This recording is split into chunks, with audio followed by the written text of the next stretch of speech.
আসসালামু আলাইকুম ওয়া রাহমাতুল্লাহ। জাগো বাংলাদেশ গার্মেন্টস ফেডারেশন কর্তৃক আয়োজিত প্রয়াত শ্রমিক নেতা বাহারের সুলতান বাহারের স্মরণসভায় উপস্থিত সম্মানিত সভাপতি, ভারপ্রাপ্ত সভাপতি গাজী মোহাম্মদ আলম, সাধারণ সম্পাদক জনাব মুস্তফা, উপস্থিত আছেন সম্মানিত প্রধান অতিথি এবং বিশেষ অতিথিগণ। আমি প্রয়াত শ্রমিক নেতা বাহারের সুলতান বাহারের ছোট ভাই কামরুল হাসান তুষার, পাশাপাশি আমি জাগো বাংলাদেশ গার্মেন্টস ফেডারেশনের একজন কর্মী। আপনাদের সহযোদ্ধা বাহারের সুলতান বাহার এক অনবদ্য শ্রমিক নেতা ছিলেন।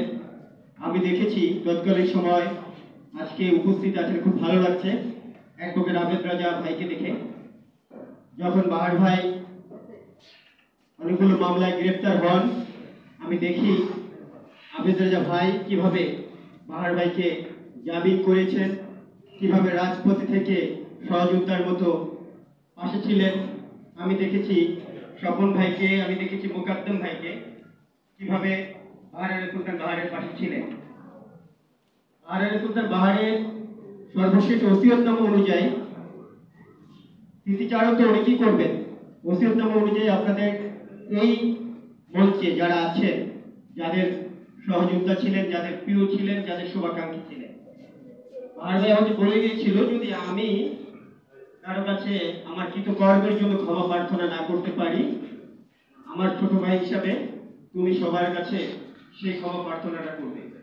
আজকে এমন একটি সময় আমরা বাহার ভাইয়ের স্মরণসভা করছি, যখন বাহার ভাইয়ের মৃত্যুর 40তম দিন পার হয়ে 42তম দিনে এসেছে।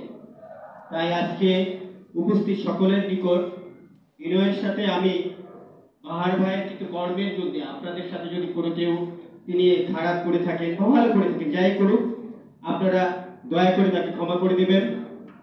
আর স্মৃতিচারণ তো সম্মানিত ও বিশেষ অতিথি বাহার ভাই যার সাথে রাজনীতি করেছেন তারা করবেন। সবচেয়ে উল্লেখযোগ্য স্মৃতিচারণ করবেন আমাদের শ্রমিক ফেডারেশনের সম্মানিত সভাপতি, সাধারণ সম্পাদক মহোদয় আছেন, ইলিয়াস ভাই আছেন, অ্যাডভোকেট আবেদ রেজা, ওনারা করবেন। আমি শুধু আপনাদের কাছে বাহার ভাইয়ের পক্ষ থেকে সবার কাছে ক্ষমা চেয়ে নিলাম। দয়া করে ক্ষমা করবেন, ওনার মাত্রায় তাই জন্য দোয়া করবেন। সবাইকে ধন্যবাদ, সঙ্গে ধন্যবাদ।